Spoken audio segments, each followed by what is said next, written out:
दोस्तों, अगर आपको एक पर्सनल लोन की रिक्वायरमेंट है इमरजेंसी में और आप एक हसल फ्री लोन लेना चाहते हैं, यानी कि बिना किसी टेंशन के एक पर्सनल लोन अप्लाई करना चाहते हैं, तो आज की इस वीडियो में हम बात करने वाले हैं कि आप किस तरीके से इंडसइंड बैंक में अपना पर्सनल लोन अप्लाई कर सकते हैं। आज की इस वीडियो में हम क्या क्या डॉक्यूमेंट्स लगने वाले हैं, क्या एलिजिबिलिटी क्राइटेरिया है और किस तरीके से इस लोन को अपने बैंक अकाउंट में ट्रांसफर करना है, इसके बारे में कंप्लीट इन्फॉर्मेशन शेयर करने वाले हैं। तो वीडियो को लास्ट तक जरूर देखिएगा। सबसे पहले बात करते हैं कि आप इंडसइंड बैंक में कितने तक का लोन अप्लाई कर सकते हैं। आप मिनिमम 30,000 रुपए से लेकर के 5 लाख रुपए तक का लोन इजिली अप्लाई कर सकते हैं। बाकी आपके प्रोफाइल के ऊपर डिपेंड करता है कि आपको और कितना मैक्सिमम अमाउंट प्रोवाइड किया जा सकता है। लोन टेन्योर की बात करें तो 1 साल से लेकर 5 साल तक का आप लोन टेन्योर सेलेक्ट कर सकते हैं। आप अपनी ईएमआई बनवा सकते हैं, आपको कितने दिन में पेमेंट कंप्लीट करना है। साथ ही में इस लोन को अप्लाई करने के लिए डॉक्यूमेंटेशन की बात करें तो अगर आप 1 लाख रुपए से कम का लोन ले रहे हैं तो आपको मिनिमम अपना आधार कार्ड, पैन कार्ड की रिक्वायरमेंट होगी। आपसे इनकम प्रूफ नहीं मांगा जाएगा। लेकिन अगर आप 1 लाख रुपए से ज्यादा का लोन अप्लाई करने वाले हैं तो हो सकता है आपसे आपकी इनकम प्रूफ मांगा जाए। अब इनकम प्रूफ में आपसे क्या मांगा जा सकता है, आपकी बैंक स्टेटमेंट या फिर आपके बैंक अकाउंट की डिटेल्स मांगी जाती हैं, जो कि इंडसइंड बैंक खुद वेरीफाई कर लेगा।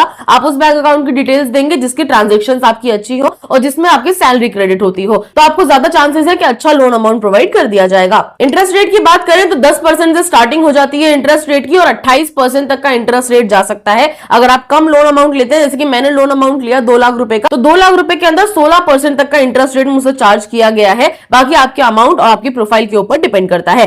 प्रोसेसिंग फीस की बात करें तो 1% से लेकर 3% तक की प्रोसेसिंग फीस चार्ज की जाती है, जो कि डिडक्ट होने के बाद आपके बैंक अकाउंट में पूरा लोन अमाउंट ट्रांसफर कर दिया जाएगा।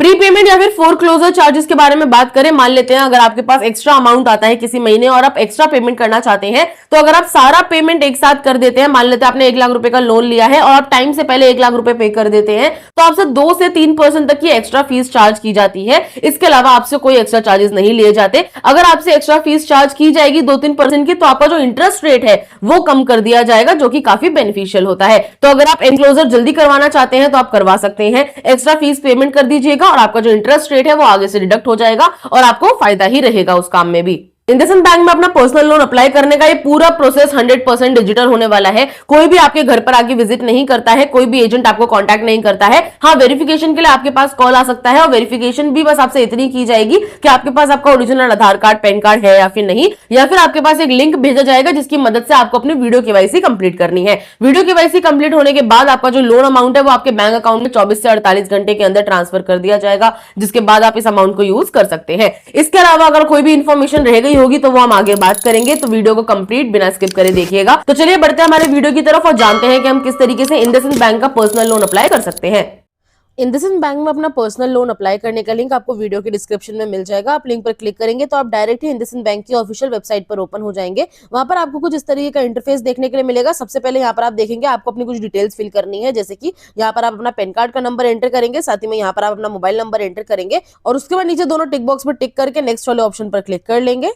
अब आगे बढ़ने के बाद आपके दिए हुए मोबाइल नंबर पर एक ओटीपी कोड भेजा जाएगा। वो ओटीपी आपको यहाँ पर फिल कर लेना है और ओटीपी फिल करने के बाद नीचे नेक्स्ट वाले ऑप्शन पर क्लिक करेंगे।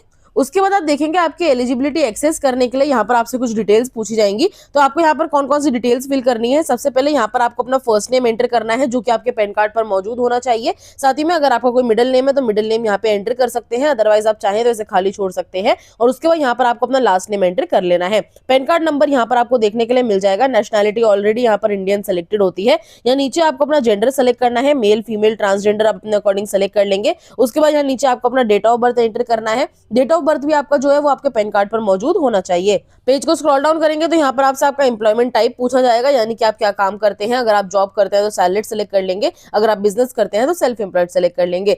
उसके बाद यहाँ पर आपको अपनी ईमेल आईडी एंटर कर लेनी है। अब ईमेल आईडी आप वही एंटर करेंगे जो आप रेगुलर बेसिस पे यूज करते हैं, ताकि इन फ्यूचर आपके लोन से रिलेटेड कोई भी इन्फॉर्मेशन आप तक इजीली पहुंचाई जा सके। और उसके बाद यहाँ पर आपको अपना करंट एड्रेस का पिन कोड एंटर कर लेना है। पिन कोड एंटर करने के बाद यहाँ पर आप अपनी मंथली इनकम बताएंगे, आप महीने का कितना कमाते हैं। उसके बाद यहाँ आपसे पूछा जाता है क्या इंडसइंड बैंक की साइड से कोई आपको असिस्ट कर रहा है, कोई बता रहा है कि आप लोन किस तरीके से ले सकते हैं। आपको यहाँ सिंपली नो वाले ऑप्शन को सिलेक्ट करना है, क्योंकि अगर आप यस पर क्लिक करेंगे तो उनकी डिटेल्स आपसे मांगी जाएंगी और वो आपके पास नहीं होंगी। तो आप नो वाले ऑप्शन को सेलेक्ट करेंगे, टिक बॉक्स पर टिक करेंगे और नेक्स्ट पर क्लिक करेंगे।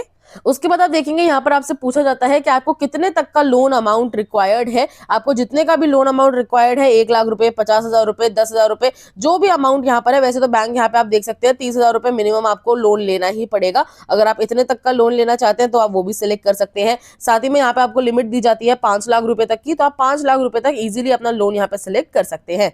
आप चाहें तो इस स्लाइडर को स्लाइड करके भी कर सकते हैं या फिर आप डायरेक्ट यहाँ पे अमाउंट भी एंटर कर सकते हैं। और उसके बाद आप देखेंगे यहाँ पर आपसे आपका लोन टेन्योर पूछा जाएगा, यानी कि आप कितने महीने के लिए लोन लेना चाहते हैं। मिनिमम आप 12 महीने से लेकर 48 मंथ्स तक के लिए लोन ले सकते हैं, या आप अपने अकॉर्डिंग यहाँ पे सेलेक्ट कर सकते हैं। और ये सारी डिटेल्स फिल करने के बाद नीचे नेक्स्ट पर क्लिक करेंगे। उसके बाद आप देखेंगे यहाँ पर आपसे आपके आधार कार्ड का नंबर पूछा जाएगा, तो अपने आधार कार्ड का नंबर आप यहाँ पर एंटर कर लेंगे। अगर आपके पास अपना आधार कार्ड नहीं है तो वर्चुअल आधार आईडी आप यहाँ पे एंटर कर सकते हैं। और ये सारी डिटेल्स फिल करने के बाद नीचे गेट ओटीपी पर क्लिक कर लेंगे। उसके बाद आपके आधार कार्ड से लिंक मोबाइल नंबर पर एक ओटीपी कोड भेजा जाएगा, तो ओटीपी आप यहाँ पर फिल करेंगे और नेक्स्ट पर क्लिक करेंगे। उसके बाद आप देखेंगे आपके आधार कार्ड पर जो आपका एड्रेस मौजूद है वो यहाँ पर आपको देखने के लिए मिल जाएगा। अब अगर आप इसी एड्रेस पर रहते हैं तो आपको सिंपली नीचे यस वाले ऑप्शन पर क्लिक कर लेना है। लेकिन अगर आप इस एड्रेस पर नहीं रहते, किसी दूसरे एड्रेस पर रहते हैं, तो नो वाले ऑप्शन पर क्लिक करके आप अपना कंप्लीट कम्युनिकेशन एड्रेस फिल कर सकते हैं। वैसे तो इंडसइंड बैंक की साइड से कोई भी पर्सनल वेरिफिकेशन के लिए नहीं आता है, लेकिन अगर फिर भी कोई आपकी वेरिफिकेशन के लिए आ जाता है सिविल स्कोर की वजह से या किसी भी रीजन की वजह से, तो वो सिर्फ आपका आधार कार्ड और पैन कार्ड चेक करेगा और आपकी एक फोटो क्लिक करके लेकर जाएगा। इससे ज्यादा कोई भी आपसे सवाल नहीं पूछे जाते हैं। अगर आप इसी एड्रेस के साथ जाना चाहते हैं अपने आधार कार्ड वाले एड्रेस के साथ, तो सिंपली यस पर क्लिक कर लेंगे। उसके बाद आप देखेंगे यहाँ पर आपसे पूछा जाएगा आपका ओनरशिप टाइप, यानी कि आप जिस घर में रहते हैं वो आपका अपना घर है, रेंटेड अपार्टमेंट है, आप फैमिली के साथ रहते हैं। यहाँ आपको मल्टीपल ऑप्शंस मिल जाएंगे, आप अपने अकॉर्डिंग सेलेक्ट कर लेंगे। उसके बाद आपसे यहाँ पर पूछा जाएगा कि आप यहाँ कितने टाइम से रह रहे हैं। तो यहाँ पर अगर आपको कुछ महीने भी हुए हैं रहते हुए, तो भी आप मिनिमम 1 साल का तो टाइम लिखेंगे। तो ईयर्स आप यहाँ पे सेलेक्ट कर लेंगे, मंथ्स यहाँ पे सेलेक्ट करेंगे और उसके बाद नीचे नेक्स्ट वाले ऑप्शन पर क्लिक करेंगे। उसके बाद आपसे पूछा जाता है क्या यही आपका परमानेंट एड्रेस है, यानी कि परमानेंट एड्रेस वो होता है जो कि आपके आधार कार्ड पर मौजूद होता है। आपके आधार कार्ड का एड्रेस आपको यहाँ पर देखने के लिए मिल जाएगा। अगर आप कुछ भी करेक्शन करना चाहते हैं तो नो वाले ऑप्शन पर क्लिक करके करेक्शन कर सकते हैं, लेकिन अगर नहीं करना चाहते तो सिंपली यस वाले ऑप्शन पर क्लिक कर लेंगे। उसके बाद यहाँ पर आपसे आपकी कुछ वर्क डिटेल्स पूछी जाएंगी, तो वर्क डिटेल्स में आपको सबसे पहले बताना है आपकी कंपनी का नेम। जिस भी कंपनी में आप काम करते हैं उसका नाम यहाँ पे एंटर करेंगे। ऑर्गेनाइजेशन टाइप आप यहाँ पे सेलेक्ट करेंगे, प्राइवेट लिमिटेड कंपनी है, लिमिटेड है, प्रोप्राइटरशिप है, इंडिविजुअल है, जिस तरीके भी कंपनी है वो आप यहाँ पे सेलेक्ट कर लेंगे। इंडस्ट्री टाइप में आपको यहाँ पे बताना है कि आप किस तरीके की इंडस्ट्री में काम करते हैं, किस तरीके का काम करते हैं, कपड़ों का, जूतों का, जो भी काम आप करते हैं वो यहाँ पे सेलेक्ट कर लेंगे। एड्रेस लाइन 1, 2 और 3 में अपना कंप्लीट एड्रेस फिल करेंगे, जो भी आपके ऑफिस का एड्रेस है वो यहाँ पर एंटर करेंगे। पेज को स्क्रॉल डाउन करेंगे, उसके बाद अपना पिन कोड एंटर करेंगे। साथ ही में यहाँ पर आपको अपना डेजिग्नेशन बताना है। डेजिग्नेशन यानी कि आप किस पद पे काम करते हैं, आप मैनेजर हैं, सेल्स एग्जीक्यूटिव है, ओनर है, आप अपने अकॉर्डिंग यहाँ पे सेलेक्ट कर सकते हैं। ड्यूरेशन इन करंट ऑर्गेनाइजेशन आपसे पूछा जाएगा, यानी कि इस कंपनी में काम करते हुए आपको कितना टाइम हो गया है। तो यहाँ पर भी आप जो जवाब देंगे वो ईयर्स और मंथ्स में देंगे। या मान लेते हैं 1 साल 6 महीने हुए हैं, तो आप यहाँ पे 1 ईयर और 6 मंथ्स यहाँ पे एंटर कर सकते हैं। उसके बाद यहाँ नीचे आपसे पूछा जाता है आपका टोटल वर्क एक्सपीरियंस, आपको टोटल कितना टाइम हो गया है काम करते हुए। आप जिस उम्र से काम कर रहे हैं उस उम्र से लेकर के आज तक का आप डेट लगा लीजिएगा, आपको कितना टाइम हो गया है काम करते हुए, और वो आप यहाँ पे एंटर कर लेंगे। उसके बाद यहाँ पर आपसे आपका प्रेफर्ड कम्युनिकेशन एड्रेस पूछा जाता है, यानी कि आप किस एड्रेस पर मिलना चाहते हैं। आप ऑफिस एड्रेस पे मिलना चाहते हैं, परमानेंट एड्रेस पे मिलना चाहते हैं, या फिर कम्युनिकेशन एड्रेस पर मिलना चाहते हैं। आपको यहाँ पर ऑप्शंस मिल जाएंगे, आप अपने अकॉर्डिंग सेलेक्ट कर लेंगे।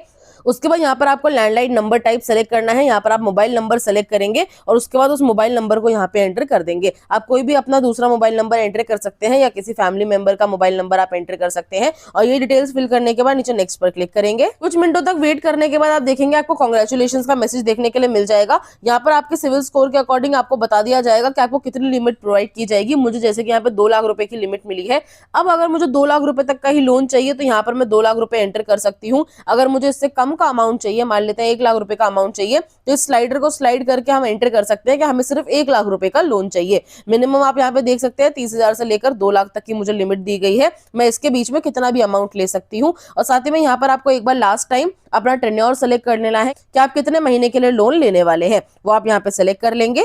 पेज को स्क्रॉल डाउन करेंगे तो यहाँ पर मुझे बताया जा रहा है कि मेरा इंटरेस्ट रेट कितना लगने वाला है। यहाँ पर आप देख सकते हैं 16.50% का इंटरेस्ट रेट मुझसे चार्ज किया जाएगा और साथ ही में लोन की जो ईएमआई बनी है वो 9,840 रुपए की पर महीने के हिसाब से बनी है।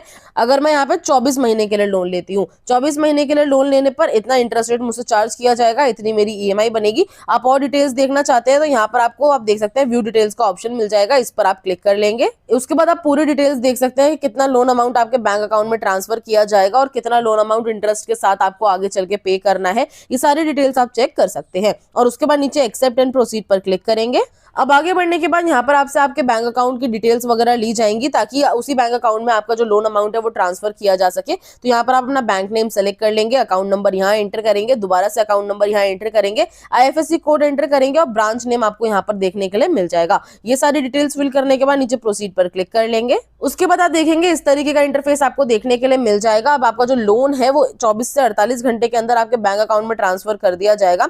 24 से 48 घंटों का आप वेट करेंगे, हफ्ते भर के अंदर आपका जो लोन अमाउंट है आपके बैंक अकाउंट में ट्रांसफर कर दिया जाता है। आई होप आज का ये वीडियो आपको इन्फॉर्मेटिव लगा होगा। अगर आपको मेरे वीडियोस इन्फॉर्मेटिव लगते हैं तो प्लीज चैनल को सब्सक्राइब करिएगा। अब मैं मिलती हूँ आपसे नेक्स्ट वीडियो में नेक्स्ट टॉपिक के साथ। आज के लिए धन्यवाद।